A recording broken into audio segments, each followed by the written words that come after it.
Hey guys, so just an update on kind of the post-online class era I've just emerged from. So starting from today, classes will be back in the school and business as usual. I really don't know if it was worth it looking back. I could have just enjoyed my time off and practiced coding and just been content with whoever came for the month, but it's 2020 hindsight. You just don't know. I mean, it could have been that like there was just this massive outbreak and so I just played it safe, and I think the parents appreciate that to a degree. They at least know that I care about them and their children, so that's never a bad thing. And I do. I would hate to ever cause any kind of harm or hardship to anybody, really, especially someone who I have a professional relationship with. So now, really just, I think everyone's in the same boat, just really been thinking about life and where you are, what you've been doing, what just happened, where do you go from here, you know? And I can probably say with confidence that most of us have had pretty severe wake-up call that, the causes for all the stability in your life, what you perceive as stability at least, are susceptible to change. They can be changed. It turns out rather easily. And so that leads me to think like, okay, well, what do you do about that? And I think whenever you look at someone who's, quote, successful, unquote, because that's a very relative term, they seem to always be working on something, like developing some kind of skill or pursuing something, whatever it is, a project, side business, foreign language, whatever it is. Their curiosity is always kind of driving them to better themselves in one way or another, whether it's their income, their body, their relationships, their understanding of things. And it can be very easy to kind of get lost in this world of comfort, when you start getting a little older and making money and having a family and things. It starts to feel normal that you have all this, and you can very easily take it for granted. And it sounds like there's some students out here, which I've done for sure, 100%.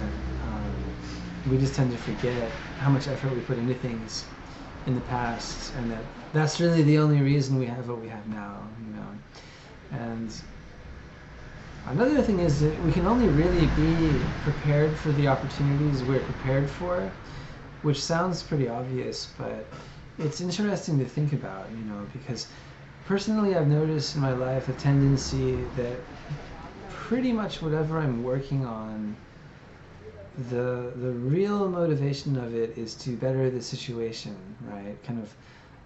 But it's almost like this feeling of retreat, like you're retreating from the forces of life, or you're kind of being pushed forward by them, which is a really big reason why I started in English school, because it was kind of all I knew. It was like these blinders on life. I thought, well, I could probably do this, but I don't like doing it here, so I'm going to go do it over here. Which happens to a lot of people. You want to maintain some sense of security with something familiar, even if you might be taking something of a risk inside of that. It's like so many people get into a business and they want to start their own company doing that business because it's something they know. But I think there's another class of people that instead of being pushed by the challenges, their current lifestyle and its limitations are kind of imposing on them. Instead, they use that little bit of breathing room they have maybe to like pull themselves toward the future they want. It's probably a very subtle distinction, but one thing, a good example probably is Jeff Bezos, the CEO of Amazon.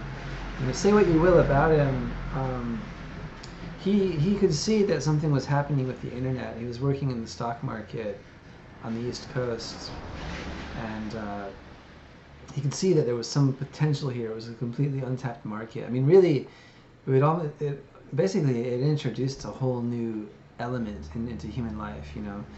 Originally there were wagons, you could cross the land faster, and then there were wheels and animals, and then eventually we invented ships and finally aircraft.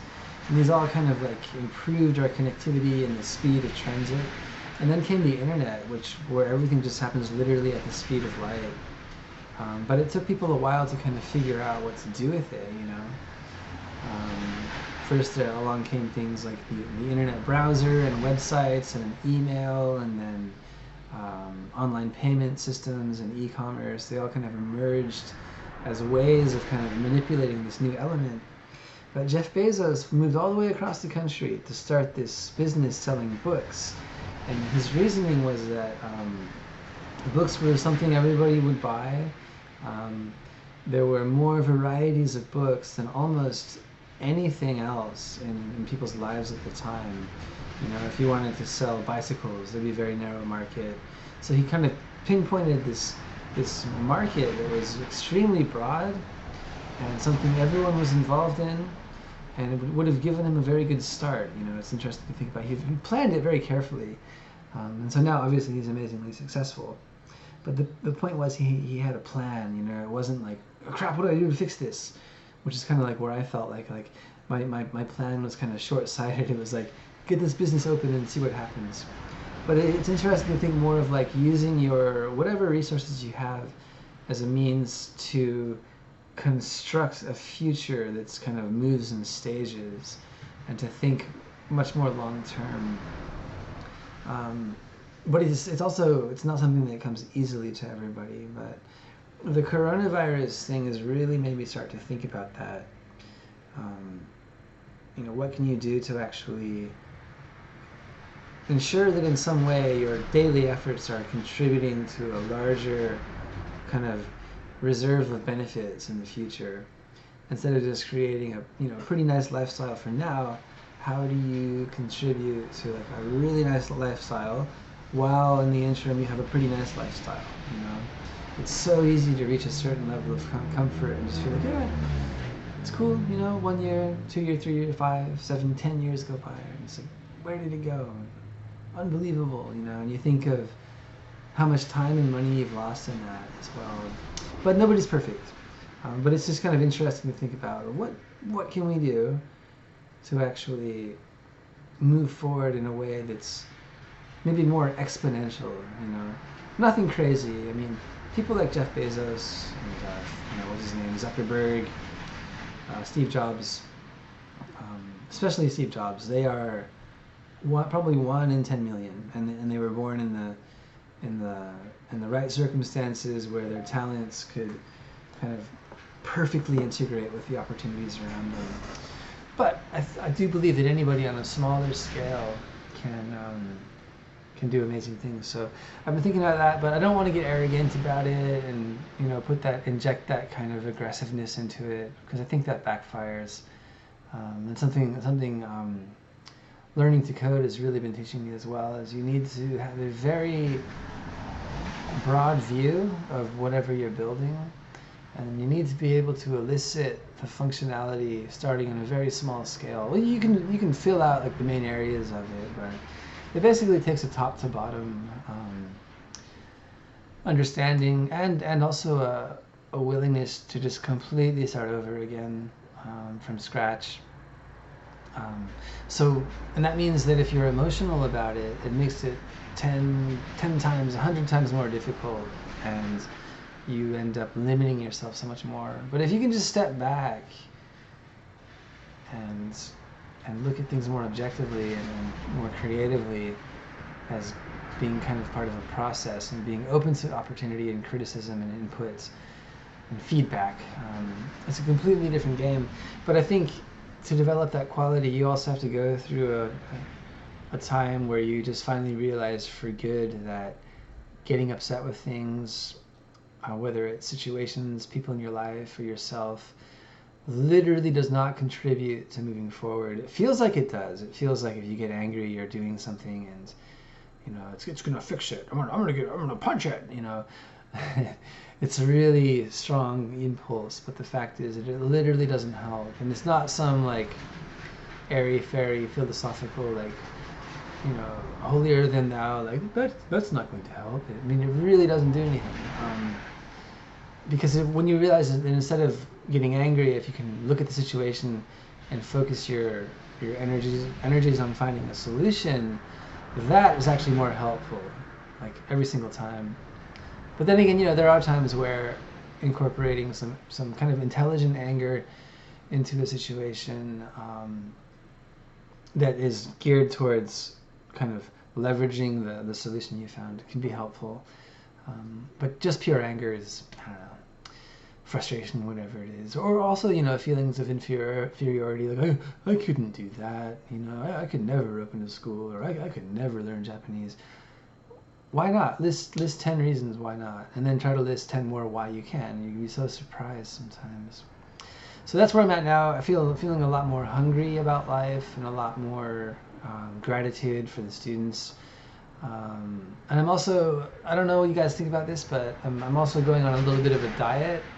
I think always being full and always like filling yourself with food kind of affects your mentality and your energy. It just makes you kind of heavier and slow and lazier, and it can just cloud your concentration and things. So that's something that's kind of I've noticed in myself over the past 10 years for sure, is that I don't know, my body's just become more of an adult where it's heavier and it doesn't change as quickly, and so you got to kind of monitor what you're putting into it and have a little bit of discipline.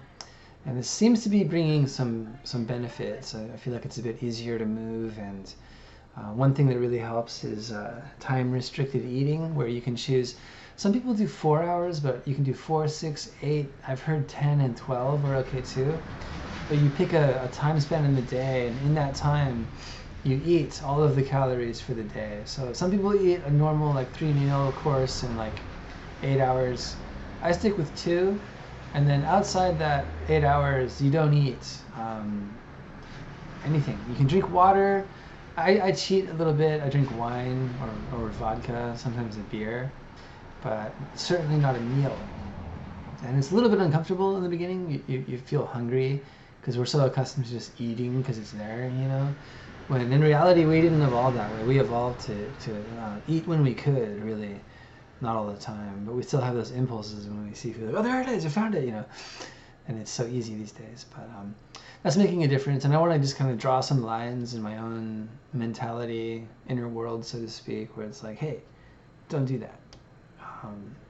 Do this instead. That's really key, I think, is having a replacement. Because the force of our habit is so strong. The way it just pushes us along, and if someone says stop doing that, it can be very difficult because you have this momentum. It's like, whoa, like, well, what am I doing? It's like you're starting a movie and then suddenly the power goes out. And you're just like, where's the movie? I was watching that movie. Why won't it come back on? Whereas if you weren't watching a movie and you just walked into a dark room, you'd just feel like, yeah, no problem. So instead, instead of just, I'm going to stop this, I think the idea of like replacing it is really, really smart, So instead of focusing on shopping and buying shit, you can focus on how much you can save this month, or so many things. You can focus on the actions of not doing things too. That's something in deep work where they talk about, for dealing with distraction, like if you're trying to write a blog post or prepare for a lesson or finish a project and you keep wanting to check your phone, you're like, check my phone. One tip to give is just set aside like 20 minutes where in this 20 minutes you will not check your phone, and you just use the 20 minutes to do what you're doing. And so in that moment, that in those 20 minutes, you're actually exercising like really, really strong discipline, even if it's just 20 minutes. But then from there, you can extend it. You can do 25, 30 hour a day, 2 days, and so on and so forth. So that's where I'm at. Yeah. So I guess the coronavirus thing it's really forcing me to look for elements in my life that I can replace with kind of more iterative, beneficial, extendable habits and of mind and also body and everything. So I'm glad for that. I feel like it kind of knocked me off kilter a bit, which can be a really good thing sometimes. Luckily, it didn't knock me too far off kilter, and I hope that's true for anyone else watching this. So yeah, that's it. I kind of jabbered about a lot of stuff here. So I'll leave it at that. Get back to me with any comments you have. Rad.